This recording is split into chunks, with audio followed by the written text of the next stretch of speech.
당신 스토커예요? 여자 혼자 사는 방에 왜 들어오는 거예요? 한국을 사랑하는 프랑스 여성이 자취방에서 샤워를 하고 있습니다. 그런데 갑자기 화장실 문이 열리며 처음 본 한국 남자가 들어왔다고 하는데요. 당장 안 나가면 경찰을 부를 거예요. 소리치는 여성의 놀란 남자는 급히 사과를 하고 나갔다고 합니다. 그런데 그 남성이 다시 문을 열고 한마디 하자 그녀는 충격에 할 말을 잃었다고 하는데요. 대체 지금 이 두 사람은 어떤 상황에 놓여 있는 걸까요? 이야기 한번 들어보시죠. 구독과 좋아요는 감동블라썸 영상 제작에 큰 힘이 됩니다. 제 이름은 클레망틴이에요. 파리 교외의 작은 도시에서 태어나 자랐습니다. 어릴 적부터 저는 다른 친구들과는 조금 달랐어요. 친구들이 미국 드라마나 영국 음악에 빠져 있을 때 저는 혼자서 한국 드라마를 보며 눈물을 훔치고 있었습니다. 처음 한국 드라마를 접한 건 13살 때였어요. 우연히 인터넷에서 본 겨울연가라는 작품이었는데 그 순간부터 저는 완전히 다른 세계에 빠져버렸습니다. 드라마 속 주인공들의 순수한 사랑, 책임감 있는 태도, 그리고 무엇보다 그들이 살아가는 사회의 모습이 제게는 너무나 매력적으로 다가왔어요. 그 후로 저는 한국 드라마를 닥치는 대로 찾아봤습니다. 대장금, 주몽, 커피 프린스 1호점. 하나하나 볼 때마다 한국이라는 나라에 대한 호기심이 더욱 커져갔어요. 드라마뿐만 아니라 팝도 듣기 시작했습니다. 동방신기, 소녀시대, 슈퍼주니어의 노래를 들으며 한국어 가사를 따라 불렀는데 물론 발음은 엉망이었지만 그래도 행복했어요. 하지만 주변 반응은 차가웠습니다. 왜 하필 한국이야? 친구들은 제 취향을 이해하지 못했어요. 심지어 오타쿠적 취향이라며 비웃기까지 했습니다. 클라라라는 친구는 너 정말 이상해. 프랑스에도 좋은 콘텐츠가 얼마나 많은데 왜 굳이 아시아 드라마를 봐? 라고 말하기도 했어요. 부모님도 마찬가지였습니다. 아버지는 그런 건 일시적인 거야. 곧 질릴 테니까 걱정하지 마. 라며 무시하셨고 어머니는 한국어를 배우겠다고. 그럴 시간에 독일어나 스페인어를 배워라. 라며 현실적인 조언을 하셨어요. 하지만 저는 포기하지 않았습니다. 고등학교 2학년 때부터는 온라인으로 한국어를 독학하기 시작했어요. 처음에는 한글도 제대로 읽을 수 없어서 기역, 니은, 디귿 부터 차근차근 외웠습니다. 유튜브에서 한국어 강의를 찾아보고 한국 예능 프로그램을 자막 없이 보려고 노력했어요. 그러면서 점점 한국 사회의 모습에 매료되기 시작했습니다. 유튜브에서 본 한국의 일상 영상들은 정말 인상적이었어요. 지하철에서 질서 정연하게 줄을 서는 사람들, 24시간 열려있는 편의점, 빠르고 정확한 배달 서비스. 모든 것이 체계적이고 효율적으로 돌아가는 모습이 저에게는 완전히 새로운 세계처럼 느껴졌습니다. 특히 한국 대학생들의 생활상에 깊은 인상을 받았어요. 프랑스 대학생들과는 달리 그들은 정말 바쁘게 살아가고 있었습니다. 수업, 과제, 아르바이트, 동아리 활동까지. 하루 24시간을 알차게 사용하는 모습이 부러웠어요. 프랑스에서는 여유롭게 살아야 한다는 문화가 강한데 저는 오히려 그런 역동적인 삶이 더 매력적으로 느껴졌습니다. 고등학교 마지막 해가 되었을 때 저는 중대한 결정을 내려야 했어요. 성적이 나쁘지 않았던 저에게는 소르본 대학교를 비롯한 프랑스 명문대학들의 문이 열려 있었습니다. 부모님과 선생님들은 모두 프랑스 내 명문대 진학을 권했어요. 하지만 저는 다른 꿈을 품고 있었습니다. 한국 유학이라는 모두가 고개를 갸웃할 만한 선택 말이에요. 밤마다 인터넷으로 한국 대학들을 찾아보며 입학 조건을 알아봤습니다.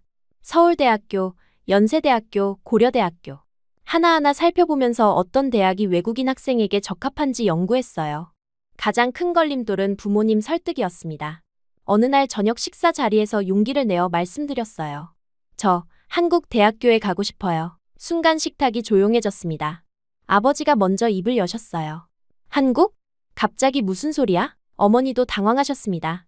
클레망틴, 농담이지? 저는 진지하게 제 생각을 설명했어요. 한국어 공부를 해왔던 것, 한국 문화에 대한 관심, 그리고 새로운 환경에서 도전해보고 싶다는 마음을 솔직하게 털어놨습니다. 하지만 부모님의 반응은 예상대로 부정적이었어요. 소르본 대학교에 갈 수 있는 실력인데 왜 굳이 아시아로 가려고 하니? 아버지는 이해할 수 없다는 표정이셨습니다. 어머니는 더 직설적이었어요. 한국어가 나중에 뭐가 되겠니? 영어나 독일어를 배우는 게 훨씬 실용적이야. 하지만 저는 포기하지 않았습니다. 며칠 동안 부모님을 설득했어요. 한국의 경제 성장, IT 산업의 발달, 그리고 한류의 세계적 확산 등을 근거로 들며 한국 유학의 가치를 설명했습니다. 물론 가장 솔직한 이유는 단순히 한국이라는 나라를 직접 경험해보고 싶다는 것이었지만요. 친구들의 반응도 마찬가지였습니다. 마리는 너 정신 나갔어? 프랑스 명문대를 박차고 아시아로 간다고 라며 황당해했어요. 소피아는 한국 남자들이랑 사귀려고 가는 거야? 라며 시시덕거렸습니다. 심지어 줄리는 나중에 후회해도 늦어 라며 걱정 섞인 조언을 하기도 했어요. 그래도 저는 마음을 바꾸지 않았습니다. 한국어 공부를 더욱 열심히 했고 한국어 능력 시험도 준비했어요. 밤늦게까지 한국어 단어를 외우고 문법을 익히는 일상이 반복됐습니다. 가끔 너무 어려워서 포기하고 싶을 때도 있었지만 한국 드라마 속 주인공들의 대사를 자막 없이 이해할 수 있을 때의 기쁨이 저를 계속 앞으로 나아가게 했어요. 드디어 한국 대학교 입학 결과가 나왔습니다. 합격 통지서를 받았을 때의 그 기쁨은 지금도 잊을 수 없어요. 부모님은 여전히 걱정스러워 하셨지만 제가 이미 마음을 굳힌 것을 아시고 결국 허락해 주셨습니다. 출국 준비를 하는 동안에도 주변의 시선은 따가웠어요. 친척들은 왜 좋은 프랑스를 두고 한국으로 가니? 라며 의아해했고 고등학교 친구들은 곧 돌아올 거야 라며 반신반의했습니다. 그러나 저는 설렜어요. 드디어 꿈꾸던 한국에 갈 수 있다는 생각에 밤잠을 이루기 힘들 정도였습니다. 짐을 싸면서 한국에서 입을 옷들을 골라보고 프랑스 과자들을 준비해서 한국 친구들과 나눠 먹을 계획도 세웠어요. 인천공항에 도착했을 때의 감동은 말로 표현하기 어려웠습니다. 공항부터가 정말 깨끗하고 체계적으로 운영되고 있었어요. 공항철도를 타고 서울로 향하면서 창밖으로 보이는 한강과 고층 빌딩들을 보며 드디어 왔구나 라는 실감이 났습니다.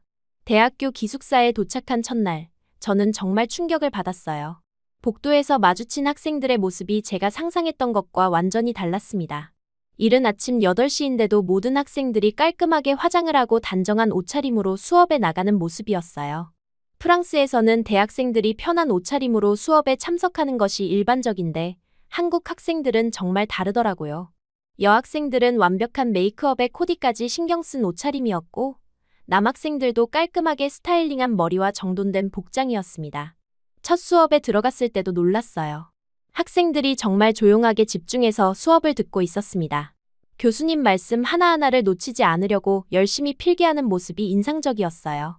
프랑스 대학에서는 학생들이 자유롭게 질문하고 토론하는 분위기인데 한국은 좀 더 엄숙하고 진지한 분위기였습니다.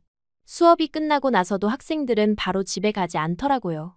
도서관에서 과제를 하거나 아르바이트를 하러 가거나 동아리 활동을 하는 등 정말 바쁘게 움직이고 있었어요. 저는 한국인들은 정말 하루를 48시간으로 쓰는 건 아닐까? 라는 생각이 들 정도였습니다. 처음에는 정말 적응하기 힘들었어요. 한국어로 진행되는 수업을 따라가기도 벅찼는데 과제의 양과 질도 프랑스와는 완전히 달랐습니다. 팀 프로젝트도 많았는데 한국 학생들의 완벽주의적인 태도에 처음에는 부담을 느꼈어요. 룸메이트인 지민이라는 친구와 첫 대화를 나눴을 때도 문화 차이를 크게 느꼈습니다. 지민이는 오늘 수업 듣고 알바 가고 저녁에는 동아리 회의 있어서 바빠 라고 말하더라고요. 저는 그럼 언제 쉬어? 라고 물었는데 지민이는 쉬는 시간에 과제하지 라며 웃었어요. 첫 한 달 동안은 정말 혀를 내둘렀습니다. 모든 것이 빠르고 체계적이고 완벽해야 한다는 분위기에 압도당했어요. 프랑스에서의 여유로운 대학 생활과는 완전히 다른 세계였습니다. 하지만 신기하게도 시간이 지나면서 저도 점점 그 리듬에 맞춰가게 되더라고요. 처음에는 힘들어했던 과제들도 하나하나 완수해 나갔고 한국어 실력도 빠르게 늘어갔습니다. 무엇보다 한국 친구들과 대화할 수 있게 되면서 정말 행복했어요. 지민이와 함께 편의점에서 야식을 사 먹으며 수다를 떨고 다른 친구들과 함께 노래방에 가서 한국 가요를 부르는 경험들이 너무나 새로웠습니다. 특히 제가 한국어로 농담을 하자 친구들이 웃어줄 때의 그 기쁨은 말로 표현할 수 없었어요. 아르바이트도 시작했습니다. 처음에는 언어 문제로 걱정했지만 카페에서 일하면서 실생활 한국어를 빠르게 익힐 수 있었어요. 손님들과 대화하고 동료들과 어울리면서 책에서는 배울 수 없는 살아있는 한국어를 배웠습니다. 어느 날 친구들과 함께 치킨과 맥주를 먹으며 수다를 떨고 있을 때 문득 깨달았어요. 제가 한국어로 자연스럽게 대화하고 한국 친구들과 진심으로 웃고 있다는 것을. 그 순간, 아, 나도 이제 정말 한국의 일부가 되었구나 라는 묘한 기쁨이 밀려왔습니다. 부모님과 프랑스 친구들에게는 정기적으로 안부 연락을 드렸어요. 처음에는 힘들지 않니? 적응은 잘 되니? 라며 걱정하시던 부모님도 제가 점점 밝아지는 모습을 보시고 안심하기 시작하셨습니다. 프랑스 친구들은 여전히 언제 돌아올 거야? 라고 물어봤지만 저는 점점 더 한국에서의 생활에 만족하고 있었어요. 한 학기가 지나갈 무렵 저는 완전히 다른 사람이 되어 있었습니다. 과제를 절대 미루지 않고 시간 관리를 철저히 하며 여러 가지 일을 동시에 처리하는 능력까지 생겼어요. 프랑스에 있을 때의 느긋한 클레망틴과는 완전히 다른 모습이었습니다. 무엇보다 가장 큰 변화는 제 목표 의식이었어요. 프랑스에서는 막연하게 대학 졸업하고 취업하면 되겠지 라고 생각했는데 한국에서는 훨씬 더 구체적이고 적극적인 계획을 세우게 되었습니다. 한국에서 취업하고 싶다는 생각까지 들기 시작했어요. 그렇게 제 첫 번째 한국 생활이 흘러갔습니다. 처음에는 모든 것이 낯설고 힘들었지만 점차 적응하면서 진정한 한국 유학생으로 거듭났어요. 하지만 이것은 단지 시작일 뿐이었습니다. 더 큰 변화와 깨달음이 저를 기다리고 있었거든요. 한국에서의 첫 해가 지나고 첫 번째 방학이 다가왔어요. 1년 동안 한국 생활에 완전히 적응한 저는 오랜만에 고향인 프랑스로 돌아갈 준비를 했습니다. 부모님께서는 우리 딸이 얼마나 달라졌는지 보고 싶다 며 기대하셨고 친구들도 한국 이야기 많이 들려달라 며 연락을 해왔어요. 인천공항을 떠나는 순간 묘한 아쉬움이 들었습니다. 한국에서의 바쁘고 역동적인 일상이 그리워질 거라는 예감이 들었어요. 하지만 동시에 오랜만에 가족들을 만날 수 있다는 기대감도 컸습니다. 샤를 드골 공항에 도착했을 때부터 뭔가 이상했어요. 공항에서 짐을 찾는데 한국보다 훨씬 오래 걸렸고 택시를 기다리는 시간도 길었습니다. 아, 원래 이랬나? 라는 생각이 들더라고요. 한국의 빠른 서비스에 익숙해진 저에게는 모든 것이 느리게 느껴졌어요. 집에 도착해서 부모님과 재회하는 순간은 정말 감격스러웠습니다. 1년 만에 보는 가족들이 너무 반가웠어요. 어머니는 우리 딸이 더 의젓해진 것 같다 며 기뻐하셨고 아버지는 한국 생활이 힘들지 않았냐 며 걱정스러워하셨습니다. 하지만 첫 번째 변화를 느낀 건 바로 다음 날이었어요. 어머니와 함께 동네 카페에 갔는데 주문을 하기 위해 줄을 서야 했습니다. 그런데 그 줄이 생각보다 정말 길더라고요. 한국에서는 카페든 식당이든 대부분 키오스크나 효율적인 시스템으로 빠르게 주문할 수 있었는데 여기서는 20분 넘게 기다려야 했어요. 더 놀라운 건 사람들의 반응이었습니다. 아무도 불평하지 않고 여유롭게 기다리고 있었어요. 심지어 어떤 사람은 책을 읽으며 기다리고 있었습니다. 어머니도 이게 진짜 여유 아니냐 며 웃으셨는데 저는 속으로 한국에서는 이 시간에 벌써 커피 마시고 다른 일까지 했을 텐데 라는 생각이 계속 들었어요. 카페에서 주문한 음료가 나오는데도 또 10분이 걸렸습니다. 한국에서는 대부분 3분 5분이면 나오는데 말이에요. 저는 무의식 중에 시계를 계속 확인하고 있었습니다. 어머니가 왜 그렇게 급해하니? 라고 물으셨을 때 저는 깜짝 놀랐어요. 제가 언제부터 이렇게 시간에 민감해졌나 싶었거든요. 친구들과의 만남도 마찬가지였습니다. 클라라, 마리, 소피아와 함께 점심을 먹기로 했는데 약속 시간에 나타난 건 저뿐이었어요. 한국에서는 약속 시간 5분 전에는 도착하는 게 기본이었는데 여기서는 30분 늦게 오는 것도 당연하게 여기더라고요. 클레망틴, 너 왜 이렇게 일찍 왔어? 우리가 늦은 거 아니야. 라고 마리가 말했을 때 저는 한국과 프랑스의 시간 개념 차이를 실감했습니다. 친구들은 여전히 시간은 넉넉히 있는 거야 라는 마인드였지만 저는 이미 시간은 효율적으로 써야 하는 것이라고 생각하고 있었어요. 점심 식사를 하면서도 차이를 느꼈습니다. 음식이 나오는데 40분이 걸렸는데 친구들은 오랜만에 만났으니까 천천히 얘기하자 며 전혀 신경 쓰지 않았어요. 하지만 저는 속으로 한국이었다면 벌써 다 먹고 다른 곳으로 이동했을 텐데 라는 생각을 멈출 수 없었습니다. 더 큰 충격은 행정 업무를 처리할 때였어요. 은행에서 간단한 서류 하나를 발급받으려고 했는데 2주 정도 걸릴 것 같다는 답변을 들었습니다. 한국에서는 대부분의 행정 업무가 당일이나 다음 날이면 처리되는데 여기서는 몇 주씩 걸린다는 게 믿기지 않았어요.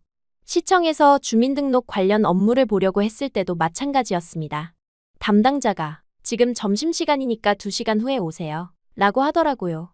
한국에서는 점심시간에도 교대로 업무를 보는 곳이 많았는데 여기서는 그런 효율성을 찾아볼 수 없었어요. 부모님과 함께 쇼핑을 갔을 때도 비슷한 경험을 했습니다. 백화점 직원들이 정말 느긋하게 응대하더라고요. 물론 친절했지만 한국의 빠르고 정확한 서비스에 익숙해진 저에게는 답답하게 느껴졌어요. 특히 온라인 쇼핑 배송도 충격이었습니다. 주문한 물건이 도착하는데 일주일이 걸린다고 하더라고요. 한국에서는 당일 배송이나 새벽 배송이 당연했는데 여기서는 그런 서비스 자체가 없었어요. 친구들과 대화를 나누면서도 문화적 차이를 많이 느꼈습니다. 제가 한국에서의 경험을 이야기하자 클라라가 너 정말 한국에 세뇌된 것 같아 라며 웃었어요. 왜 그렇게 빨리빨리 하려고 하니? 여유롭게 살아야 인생이 아름다운 거야 라고 소피아도 말했습니다. 하지만 저는 오히려 반대로 느꼈어요. 한국에서의 효율적이고 체계적인 생활이 훨씬 만족스러웠거든요. 시간을 아껴서 더 많은 것을 경험하고 더 많은 일을 해낼 수 있다는 게 좋았어요. 마리가 한국 사람들은 항상 바쁘게 살면서 스트레스 많이 받지 않아? 라고 물었을 때 저는 생각해봤습니다. 처음에는 바쁜 일상이 힘들었지만 점차 그 리듬에 맞춰가면서 오히려 성취감과 만족감을 더 많이 느꼈다는 걸 깨달았어요. 가족들도 제 변화를 눈치챘습니다. 아버지는 클레망틴이 예전보다 급해진 것 같다 며 걱정하셨고 어머니는 한국에서 스트레스를 많이 받았나 보다 라고 말씀하셨어요. 하지만 저는 전혀 스트레스 받지 않았다고 설명했습니다. 오히려 저는 프랑스의 느린 템포가 더 답답했어요. 무언가를 하려고 하면 항상 기다려야 했고 모든 일이 미뤄지는 것 같았습니다. 한국에서는 생각하면 바로 실행할 수 있었는데 여기서는 모든 것이 내일 하자, 다음 주에 하자 였어요. 어느 날 동네 카페에서 와이파이를 사용하려고 했는데 지금 시스템 점검 중이니까 내일 오세요 라는 답변을 들었습니다. 한국에서는 이런 일이 생기면 즉시 대안을 제시하거나 빠르게 해결책을 찾아주는데 여기서는 그냥 기다리세요 였어요. 친구들과 영화를 보러 갔을 때도 마찬가지였습니다. 영화관에서 티켓을 끊는데도 오래 걸렸고 팝콘을 사는 것도 한참 기다려야 했어요. 한국에서는 키오스크로 빠르게 처리할 수 있는 일들인데 말이에요. 하지만 가장 큰 충격은 친구들의 반응이었습니다. 제가 한국에서는 이런 일이 더 빠르게 처리돼 라고 말할 때마다 친구들은 너 정말 이상해졌어 라며 고개를 저었어요. 왜 그렇게 효율성에 집착해? 삶은 효율적으로 사는 게 아니라 즐기면서 사는 거야 라고 말하더라고요. 그렇게 한 달 정도 프랑스에서 지내면서 저는 확실한 결심을 하게 되었습니다. 더 이상 프랑스의 느린 템포에는 적응할 수 없겠다는 생각이 들었어요. 한국의 빠르고 효율적인 사회가 저에게는 훨씬 맞는다는 걸 깨달았습니다. 어느 날 저녁 부모님과 진지한 대화를 나눴어요. 저는 졸업 후에 한국에서 취업하고 싶어요 라고 말씀드렸습니다. 부모님은 순간 말을 잃으셨어요. 아버지가 먼저 입을 여셨습니다. 한국에서 일하겠다고. 그럼 프랑스로는 언제 돌아올 거니? 저는 솔직하게 말씀드렸어요. 모르겠어요. 아마 당분간은 한국에서 살 것 같아요. 프랑스는 이제 저에게 맞지 않는 것 같아요. 어머니는 충격을 받으신 것 같았습니다. 우리 딸이 정말 많이 변했구나 라며 한숨을 쉬셨어요. 친구들에게도 같은 이야기를 했습니다. 클라라는 너 미쳤어? 프랑스가 얼마나 좋은 나라인데 한국에서 평생 살겠다고? 라며 황당해했어요. 마리는 한국 남자 때문이야? 라며 시시덕거렸고 소피아는 나중에 후회할 거야 라며 걱정했습니다. 하지만 저는 마음을 바꾸지 않았어요. 한 달간의 프랑스 생활을 통해 제가 얼마나 많이 변했는지 그리고 한국이 저에게 얼마나 잘 맞는지 확실하게 깨달았거든요. 방학이 끝나고 한국으로 돌아가는 날 공항에서 부모님과 작별 인사를 나눴습니다. 어머니는 눈물을 글썽이시며 자주 연락하고 몸 조심해 라고 말씀하셨어요. 아버지는 한국이 정말 내게 맞는 곳인지 신중하게 생각해봐 라고 조언하셨습니다. 친구들도 공항까지 배웅을 나왔어요. 언제든지 프랑스로 돌아오고 싶으면 연락해 라고 클라라가 말했고 마리는 한국에서 재밌는 일 생기면 사진 많이 보내 라고 했습니다. 비행기에 오르면서 저는 묘한 기분이었어요. 고향을 떠나는 아쉬움보다는 한국으로 돌아간다는 설렘이 더 컸습니다. 이번에는 정말 확신을 가지고 한국으로 향하는 것 같았어요. 인천공항에 도착했을 때의 그 친숙한 느낌은 잊을 수 없습니다. 공항에서부터 모든 것이 빠르고 효율적으로 돌아가는 모습을 보며 역시 여기가 내 자리구나 라는 생각이 들었어요. 지하철을 타고 서울로 향하면서 창밖 풍경을 보니 정말 반가웠습니다. 빠르게 지나가는 건물들, 바쁘게 움직이는 사람들, 모든 것이 살아있는 것처럼 역동적이었어요. 이번에는 기숙사 계약이 끝나서 혼자 자취방을 구해야 했습니다. 부동산을 통해 작은 원룸을 얻었는데 처음으로 혼자 살게 된다는 설렘이 컸어요. 더 이상 룸메이트와 시간을 맞출 필요도 없고 제 마음대로 생활할 수 있다는 자유로움이 좋았습니다. 새 집으로 이사하는 날, 짐을 정리하면서 앞으로의 계획을 세웠어요. 남은 대학 생활을 알차게 보내고 한국어 실력을 더 향상시키고 한국 기업에 취업할 수 있도록 준비하겠다는 다짐을 했습니다. 그날 저녁, 오랜만에 만난 한국 친구들과 함께 술을 마셨어요. 지민이와 다른 친구들이 프랑스는 어땠어? 라고 물었을 때 저는 한국이 훨씬 좋아 라고 대답했습니다. 친구들은 웃으며 클레망티는 진짜 한국 사람 다 됐네 라고 말했어요. 그렇게 저희 두 번째 한국 생활이 시작되었습니다. 이번에는 더 확실한 목표와 의지를 가지고 있었어요. 프랑스에서의 한 달이 오히려 한국에 대한 저의 애정을 더욱 확고하게 만들어준 셈이었습니다. 하지만 그때는 몰랐어요. 새로운 자취 생활이 저에게 완전히 예상치 못한 운명의 만남을 가져다 줄 거라는 것을 말이에요. 작은 원룸에서 시작된 새로운 일상이 제 인생을 완전히 바꿔놓을 해프닝으로 이어질 줄은 꿈에도 생각하지 못했습니다. 새로운 원룸에서의 자취 생활이 시작된 지 한 달 정도가 지났을 때였어요. 프랑스에서 돌아온 후 더욱 한국 생활에 애착을 느끼게 된 저는 친구들과의 시간도 더 소중하게 여기게 되었습니다. 그래서 지민이가 오랜만에 다 같이 만나서 술 한잔하자 고 제안했을 때 주저없이 동참했어요. 그날은 토요일 저녁이었고 지민이를 비롯해 수진이, 민서 그리고 제가 홍대 근처의 작은 포장마차에서 만났습니다. 오랜만에 만나는 자리라 모두들 신이 나 있었어요. 특히 제가 프랑스 다녀온 이야기를 들려달라며 친구들이 계속 재촉했습니다. 클레망틴 언니, 프랑스 음식이 그리웠을 것 같은데 라고 수진이가 물었을 때 저는 웃으며 대답했어요. 전혀 안 그리웠어. 오히려 한국 음식이 더 그리웠다고. 친구들은 정말 한국 사람 다 됐네 라며 박수를 쳤습니다. 포장마차 아저씨가 추천해주신 안주들이 하나둘씩 나오기 시작했어요. 떡볶이, 순대, 오뎅, 그리고 계란말이까지.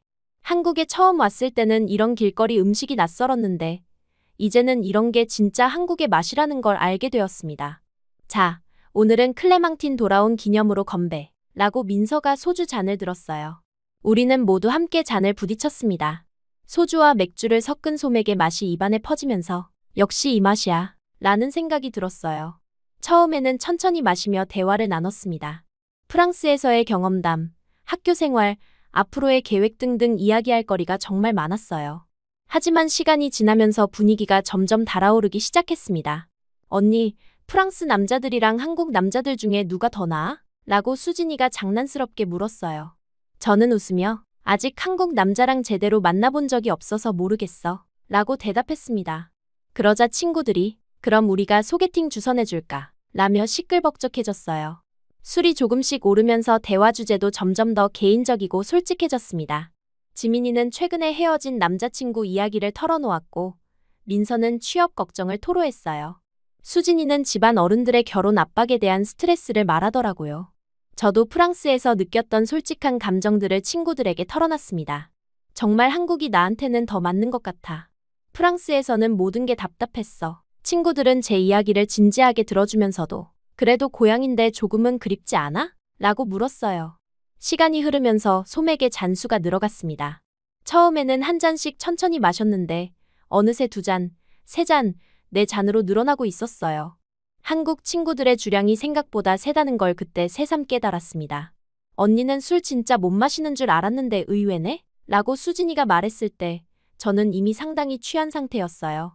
얼굴이 빨갛게 달아오르고 머리가 조금씩 어지러워지기 시작했습니다. 하지만 친구들과의 즐거운 시간이 아쉬워서 계속 마셨어요. 포장마차에서 2차로 노래방에 갔습니다. 노래방에서도 맥주를 추가로 주문했는데 이때부터 제 기억이 조금씩 흐릿해지기 시작했어요. 친구들과 함께 한국 가요를 부르며 정말 신나게 놀았습니다. 지민이가 클레망티는 한국 노래를 정말 잘 부른다 며 감탄했고 민서는 발음도 완전 한국 사람 같아 라고 칭찬해줬어요. 그 말들이 술에 취한 제게는 정말 기분 좋게 들렸습니다. 노래방에서 나온 게 벌써 새벽 1시가 넘었어요. 친구들은 집에 안전하게 들어가 라며 각자 헤어졌습니다.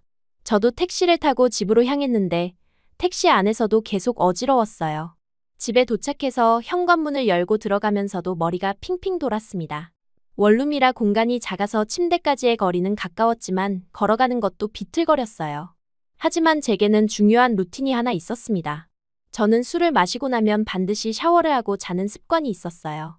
프랑스에서부터 생긴 습관인데 술 냄새를 씻어내고 깔끔하게 씻은 후에 잠자리에 드는 게 저에게는 당연한 일이었습니다.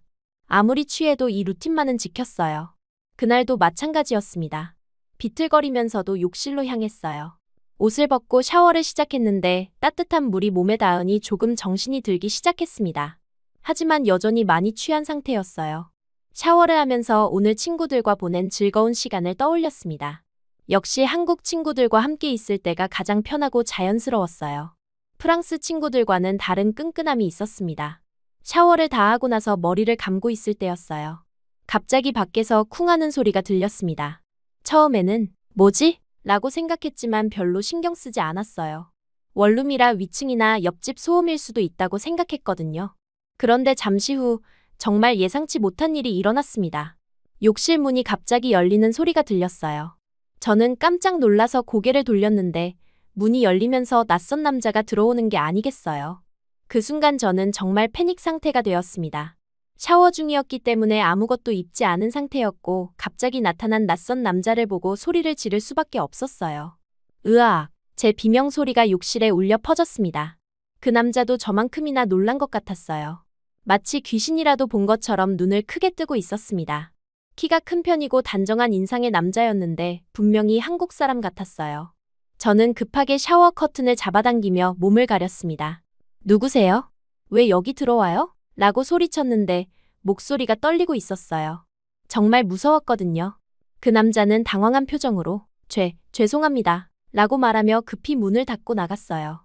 저는 가슴이 두근두근 뛰면서 뭐야, 대체 뭐야? 라고 중얼거렸습니다. 몇 분 후에 욕실 밖에서 남자 목소리가 들렸어요. 저기 괜찮으세요? 제가 잘못 들어온 것 같은데. 그제야 저는 뭔가 이상하다는 걸 깨달았습니다. 급하게 샤워를 마치고 바스타월을 두르고 욕실에서 나왔어요. 그런데 밖으로 나와서 보니 방의 구조가 제 원룸과 조금 다른 것 같았습니다. 가구 배치도 달랐고 벽에 걸린 포스터도 제가 본 적 없는 것들이었어요.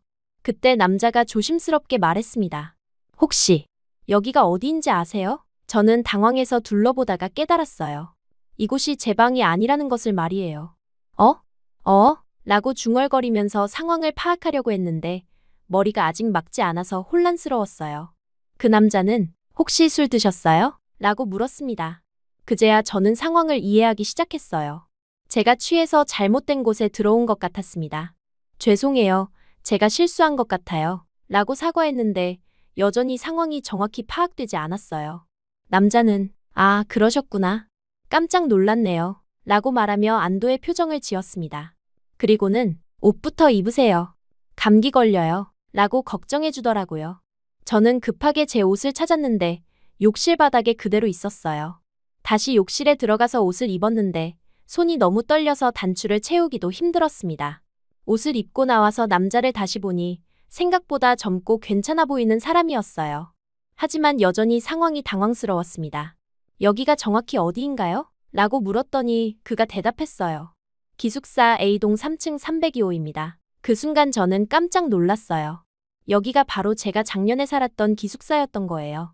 취한 상태에서 무의식적으로 예전 기숙사 비밀번호를 누르고 들어온 것 같았습니다. 아, 저 작년에 여기 살았어요. 실수로 예전 비밀번호를 눌렀나 봐요. 라고 설명했더니 남자가 아, 그래서 문이 열렸구나. 라며 이해한다는 표정을 지었어요. 그런데 바로 그때 밖에서 시끄러운 소리가 들렸습니다. 누군가 문을 두드리는 소리와 함께 경찰입니다. 라는 목소리가 들려왔어요. 저는 경찰? 라고 당황했습니다. 남자가 문을 열어주니 경찰관 두 분이 들어오셨어요. 신고를 받고 왔는데 무슨 일이신가요? 라고 물으셨습니다. 아마 제가 비명을 질렀을 때 누군가 신고한 것 같았어요. 남자가 차분하게 상황을 설명했습니다. 이분이 취해서 실수로 잘못 들어오신 것 같아요. 별일 아닙니다. 경찰관분들도 아, 그런 일이 있을 수 있죠. 라며 이해해 주셨어요. 하지만 저는 정말 창피했습니다. 경찰까지 출동한 상황이 되다니. 얼굴이 빨갛게 달아올랐는데 그게 술 때문인지 부끄러움 때문인지 모르겠었어요. 경찰관분들이 그럼 별일 없으시면 저희는 가보겠습니다. 라고 말씀하시고 나가셨어요. 그러고 나니 방 안에는 저와 그 남자만 남게 되었습니다. 저는 정말 죄송한 마음에 깊숙이 고개를 숙였어요. 정말 죄송해요. 이런 일이 생길 줄 몰랐어요. 그런데 그 남자는 오히려 웃으며 괜찮아요. 저도 처음에는 깜짝 놀랐지만 이제 이해했어요. 라고 말했습니다. 지훈이라고 합니다. 라고 자기소개를 하더라고요. 저도 클레망틴이에요. 라고 인사했습니다. 그는 외국분이시군요. 한국어 정말 잘하세요. 라고 말했어요. 그때 지훈이 시계를 보더니 지금 새벽 3시인데 집까지 가실 수 있어요? 라고 물었습니다.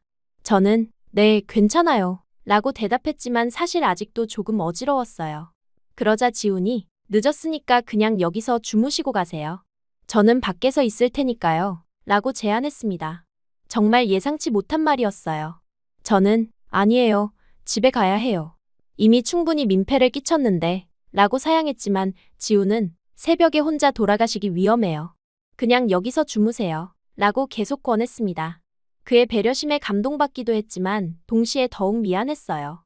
모르는 사람의 방에 잘못 들어와서 샤워까지 했는데 그 사람이 오히려 걱정해주다니. 정말 괜찮아요. 택시 타고 갈게요. 라고 말했지만 지훈은 새벽 택시비도 많이 나올 텐데 그냥 여기서 주무시고 내일 가세요. 라고 고집했습니다. 결국 저는 그의 제안을 받아들일 수밖에 없었어요. 너무 취해서 제대로 판단할 수 없는 상태이기도 했고 그의 진심 어린 배려가 고마웠거든요. 지훈은 자신의 이불과 베개를 제게 주고는 저는 소파에서 잘 테니까 편하게 주무세요. 라고 말했습니다. 그리고는 정말로 거실 소파로 나가더라고요. 침대에 누워있으면서도 계속 생각이 많았어요. 정말 황당한 하루였지만 지훈이라는 사람의 인상이 나쁘지 않았습니다. 오히려 너무 친절하고 배려심이 깊어서 더욱 미안했어요. 새벽 6시쯤에 잠에서 깼는데 숙취 때문에 머리가 조금 아팠어요. 조용히 일어나서 거실에 보니 지훈이 소파에서 자고 있었습니다.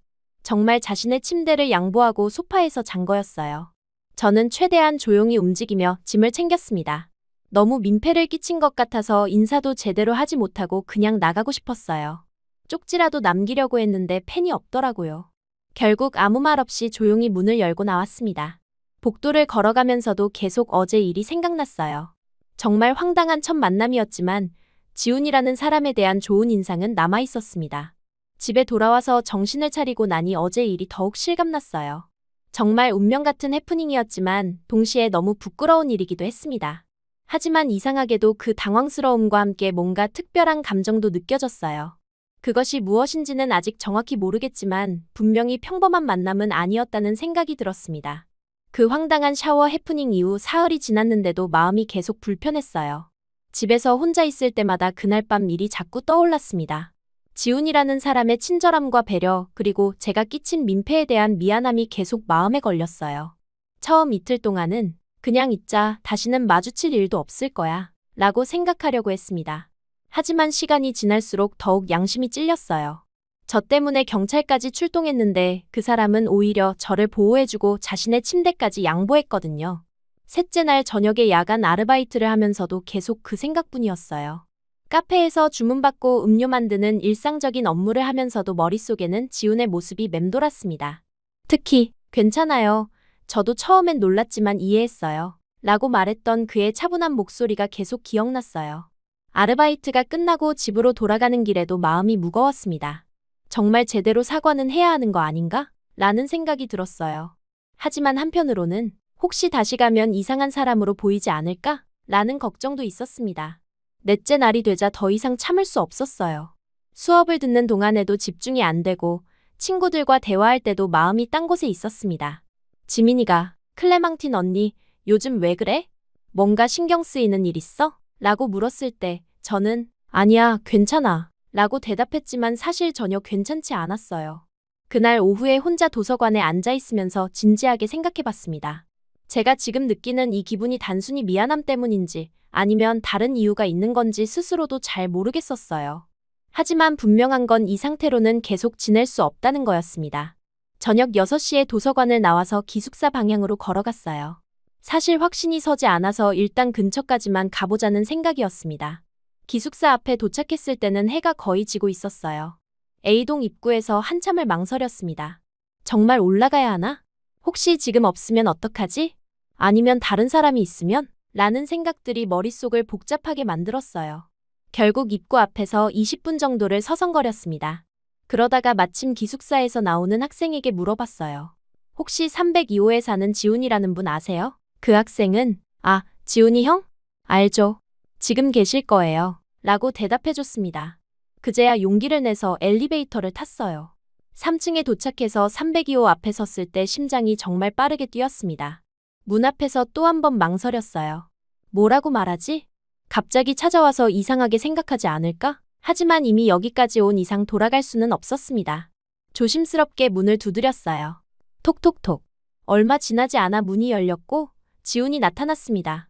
그는 저를 보자마자 살짝 놀란 표정을 지었다가 이내 웃음을 지었어요. 클레망틴 씨. 또 취하셨어요? 라고 장난스럽게 말하더라고요. 그 말에 제 얼굴이 확 빨갛게 달아올랐습니다. 아니에요.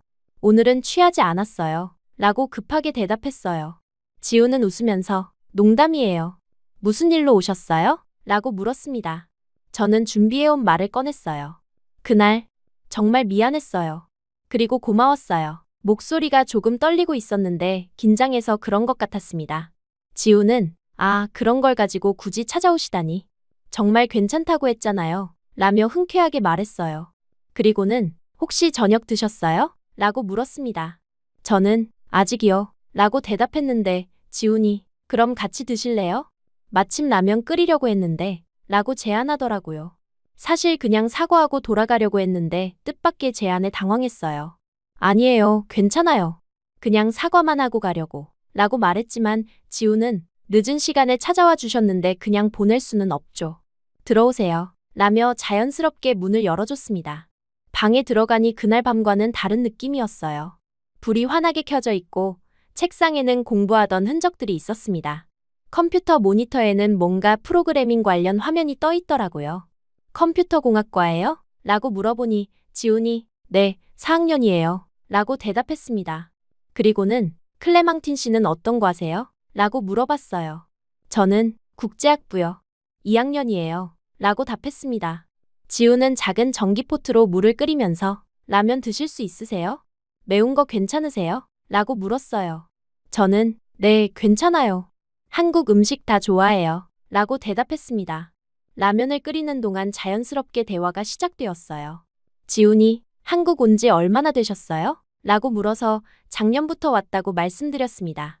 그러자 한국어 정말 잘하시네요. 처음엔 한국 사람인 줄 알았어요. 라고 칭찬해줬어요. 라면이 끓는 동안 냉장고에서 맥주를 꺼내더니 맥주 괜찮으세요? 라고 물었습니다. 저는 네, 좋아요. 라고 대답했는데 사실 조금 긴장됐어요. 술 때문에 생긴 일인데 또 술을 마시게 되다니. 하지만 지훈과 함께 라면을 먹으며 대화를 나누는 시간이 생각보다 편안했습니다. 그는 정말 차분하고 성숙한 사람 같았어요. 제가 프랑스에서 왔다고 하니까 프랑스 어때요? 가보고 싶은 곳이에요. 라며 관심을 보였습니다. 저는 프랑스와 한국의 차이점에 대해 이야기했어요. 한국이 훨씬 역동적이고 효율적인 것 같아요. 라고 말하니까 지훈이 외국인 입장에서는 한국이 너무 빠르고 바쁘게 느껴지지 않아요? 라고 물었습니다. 처음에는 그랬는데 이제는 오히려 이런 게 좋아요. 프랑스에 갔다 와서 더 확실해졌어요. 라고 답했어요. 지훈은 신기하네요. 대부분 외국인들은 한국이 너무 빠르다고 하는데 라며 흥미로워했습니다. 대화를 나누면서 지훈이 생각보다 배려심이 깊고 사려 깊은 사람이라는 걸 알게 되었어요. 제가 말할 때 진지하게 들어주고 적절한 질문도 하면서 대화를 이어갔습니다. 라면을 다 먹고 맥주를 마시면서 더 개인적인 이야기들을 나눴어요.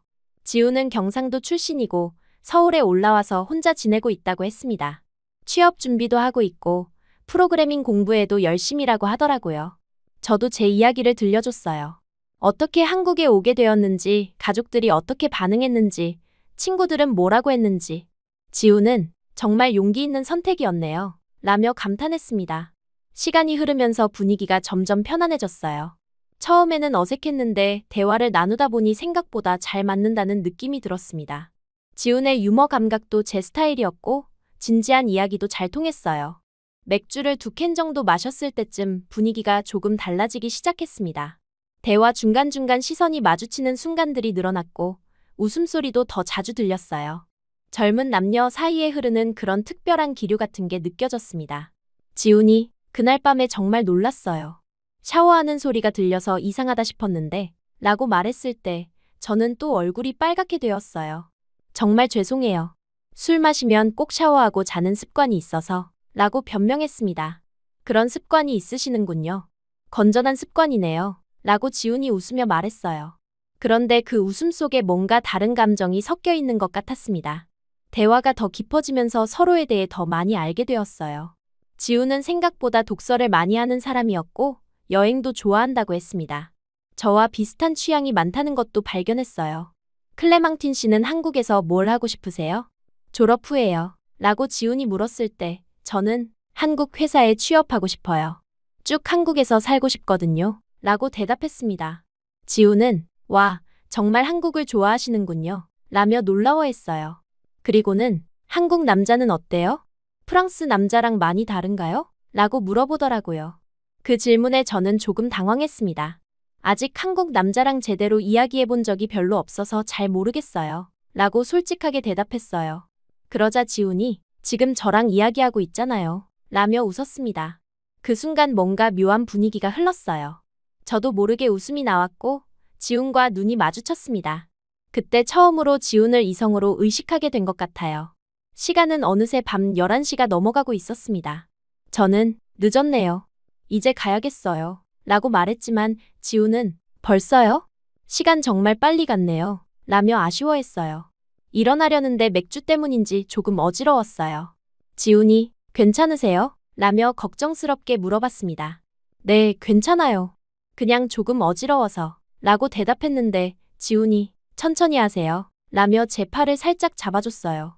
그 순간 뭔가 전기가 흐르는 듯한 느낌이 들었습니다. 지훈도 같은 걸 느꼈는지 잠시 멈춰섰어요. 우리는 서로를 바라보며 조용히 서 있었습니다. 분위기가 묘해지는 걸 느끼면서도 저는 그 순간을 깨뜨리고 싶지 않았어요.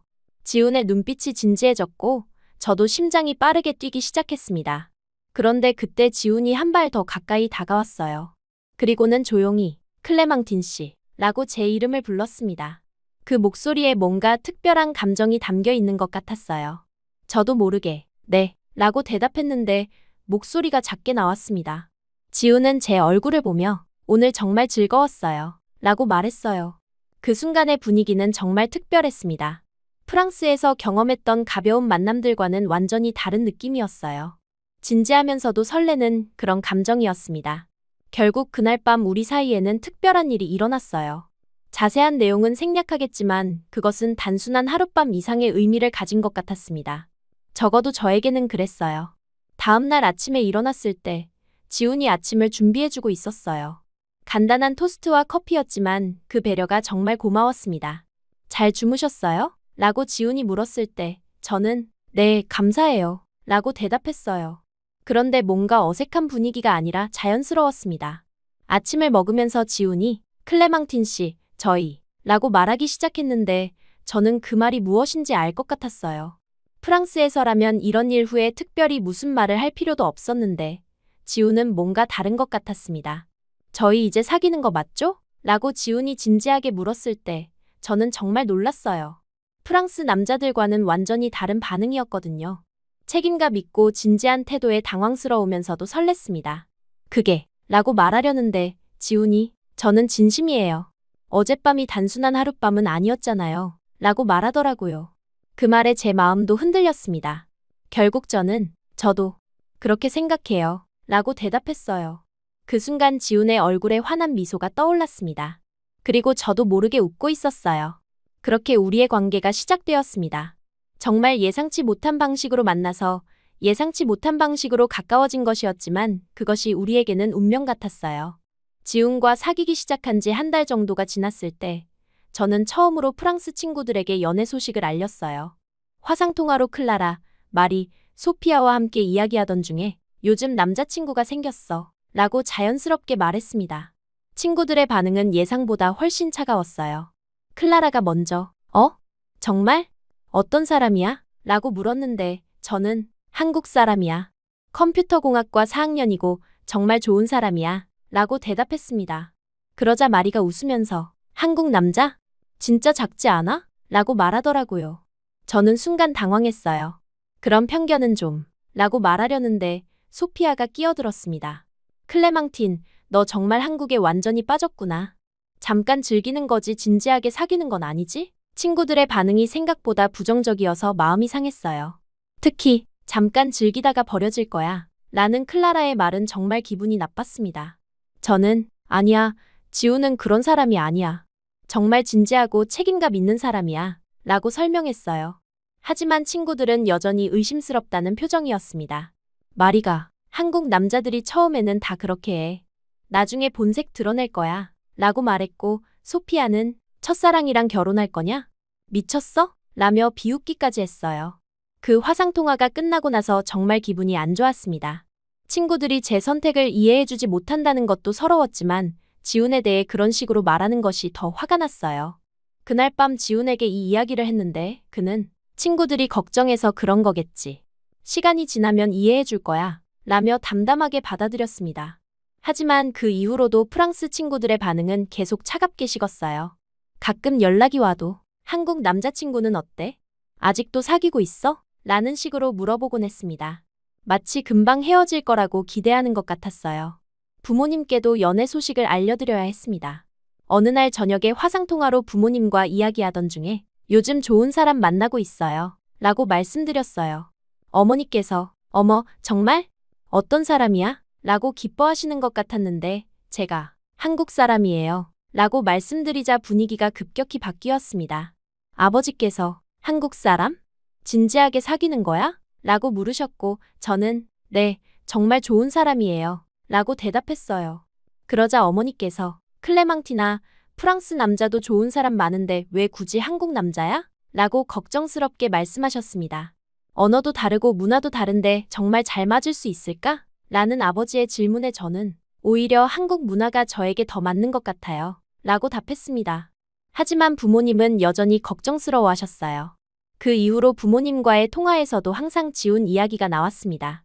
아직도 그 한국 남자와 사귀고 있니? 나중에 결혼하면 어디서 살 거야? 아이들은 어떤 언어로 키울 거야? 같은 질문들이 계속 이어졌어요.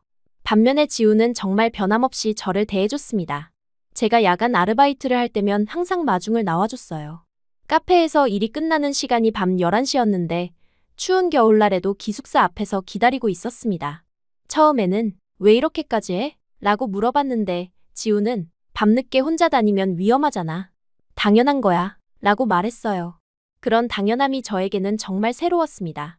어느 날 친구들과 술을 마시고 많이 취해서 집에 들어갔는데 다음날 아침에 일어나 보니 샤워실이 깔끔하게 정리되어 있었어요. 수건도 새 것으로 바뀌어 있고 바닥도 깨끗하게 닦여 있었습니다.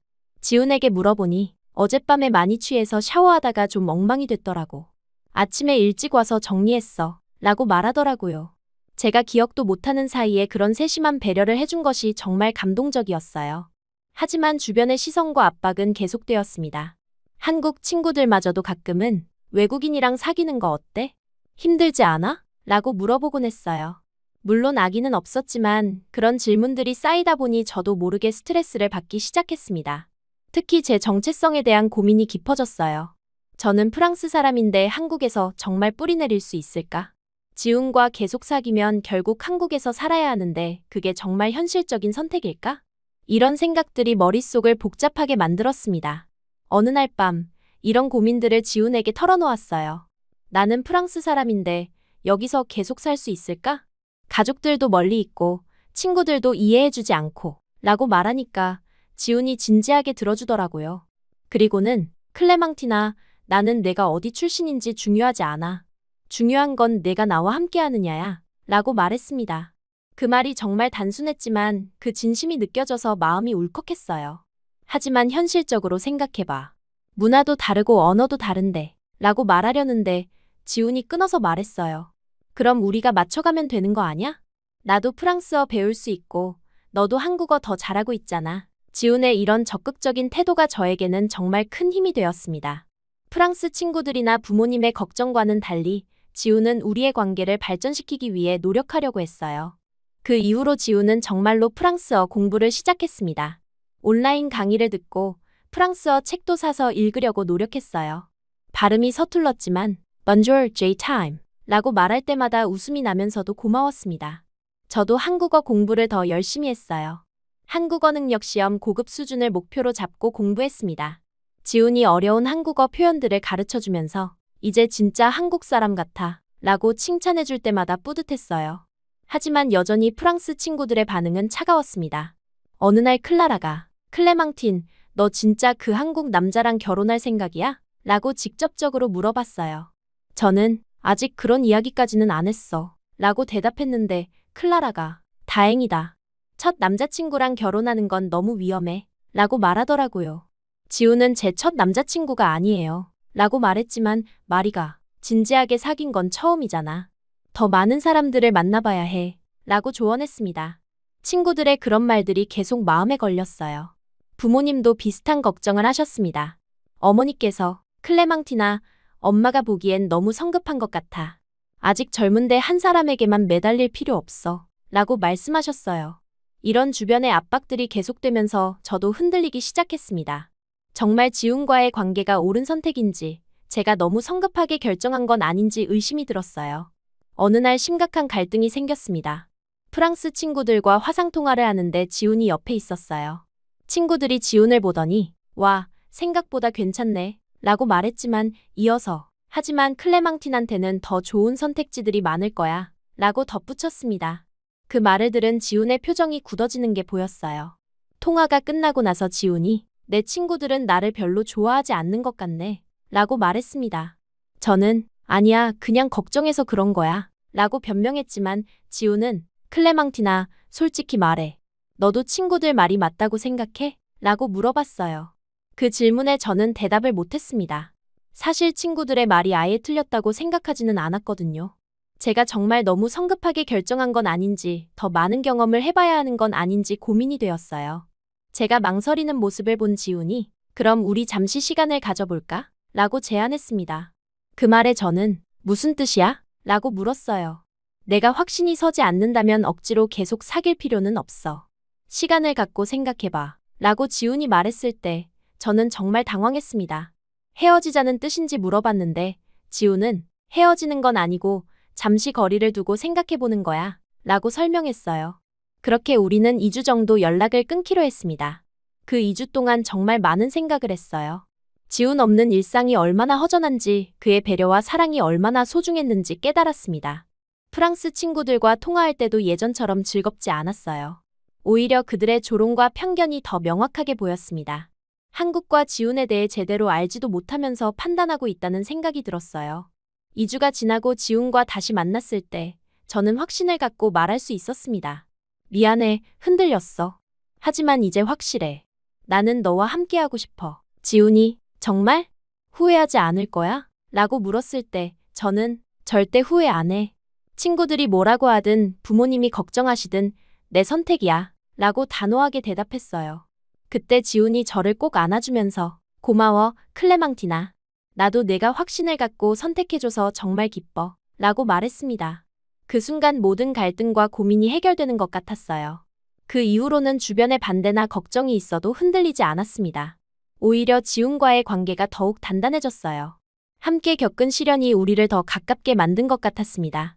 프랑스 친구들에게도 확실하게 말했어요. 나는 지훈과 계속 사귈 거야. 여러분이 이해해주지 않아도 상관없어. 친구들은 여전히 걱정스럽다는 표정이었지만 제 의지가 확고하다는 걸 알고는 더 이상 반대하지 않았습니다. 부모님께도 솔직하게 말씀드렸어요. 지훈은 정말 좋은 사람이에요. 시간이 지나면 부모님도 인정해 주실 거예요. 부모님은 여전히 걱정하셨지만 제 선택을 존중해 주신다고 말씀하셨습니다. 그렇게 우리는 모든 갈등을 극복하고 더욱 확고한 관계가 되었습니다.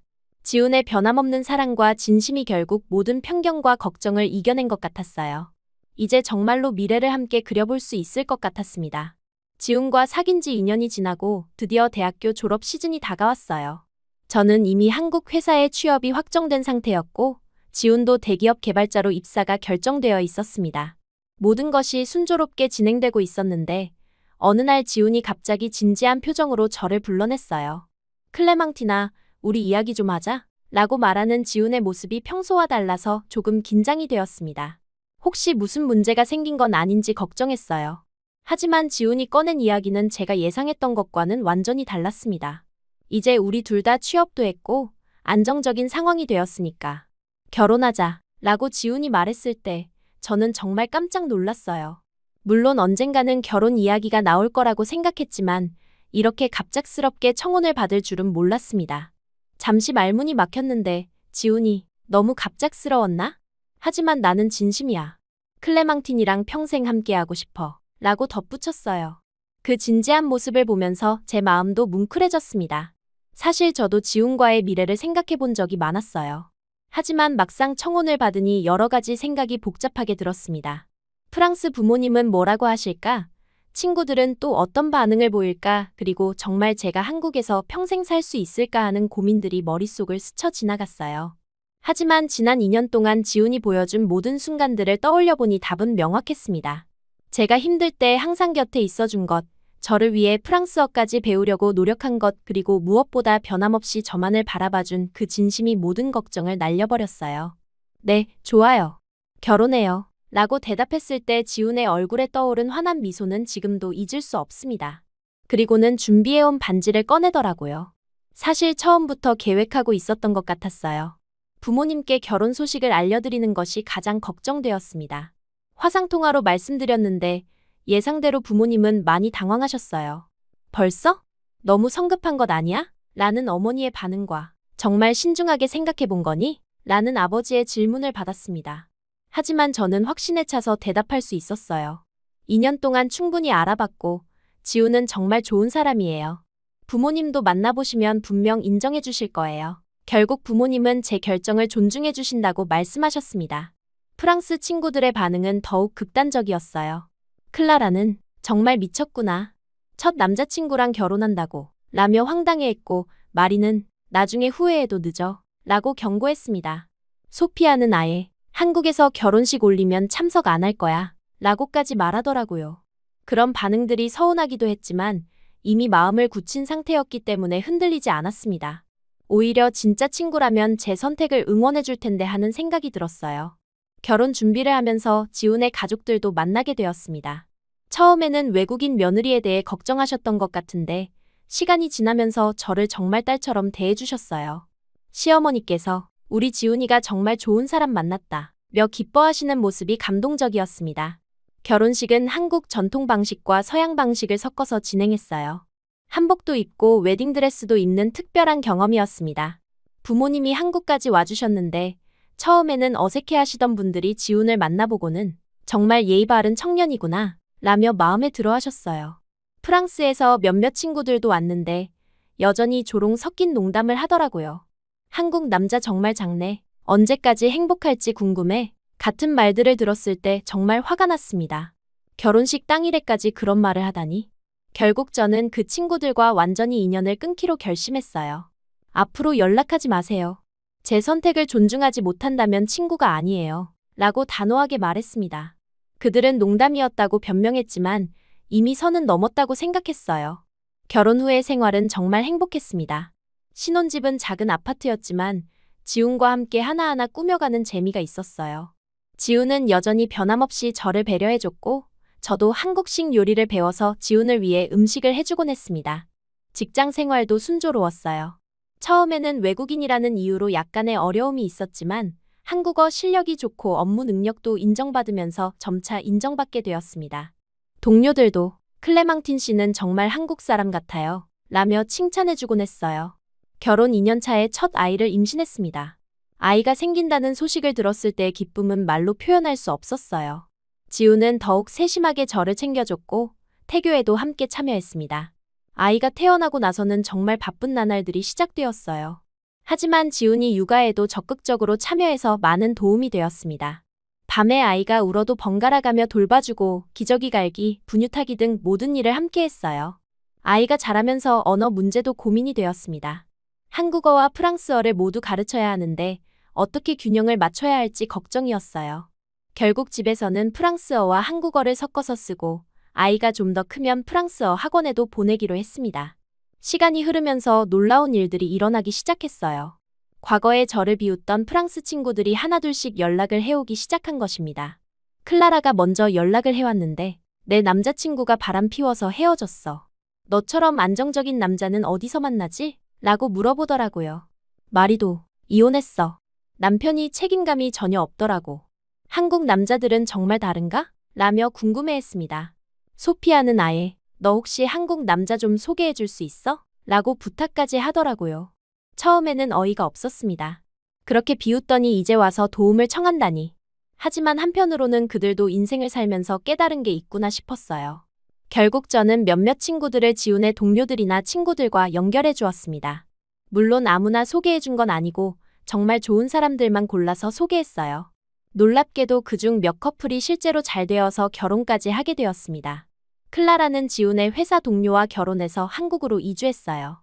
처음에는 한국어 너무 어려워 라며 불평했지만 이제는 이게 진짜 사랑이구나 라며 감탄하고 있습니다. 마리도 한국 남자와 사귀면서 왜 진작 한국 남자를 만나지 않았을까 라고 후회하더라고요. 그런 친구들의 변화를 보면서 제 선택이 정말 옳았다는 확신이 들었어요. 처음에는 그들의 편견과 조롱이 상처가 되었지만 결국 시간이 모든 것을 증명해준 셈이었습니다. 아이가 5살이 되었을 때 정말 귀여운 질문을 했어요. 엄마, 아빠는 어떻게 만났어? 라고 물어보더라고요. 그 순간 그날 밤의 황당한 상황이 모두 떠올랐습니다. 저는 웃으면서 대답했어요. 엄마가 샤워하다가 진짜 운명의 문을 열었단다. 물론 아이는 무슨 뜻인지 이해하지 못했지만 지훈과 저는 서로를 보며 빙그레 웃었습니다. 정말 그 황당한 실수가 아니었다면 지금의 행복한 삶은 없었을 거예요. 술에 취해 잘못 들어간 그 샤워실이 제 인생을 완전히 바꿔놓은 셈이었습니다. 지금 생각해보면 그 모든 과정이 운명이었던 것 같아요. 프랑스에서 한국으로 유학 온 것부터 그날 밤 친구들과 술을 마신 것 그리고 예전 기숙사 비밀번호를 기억하고 있었던 것까지.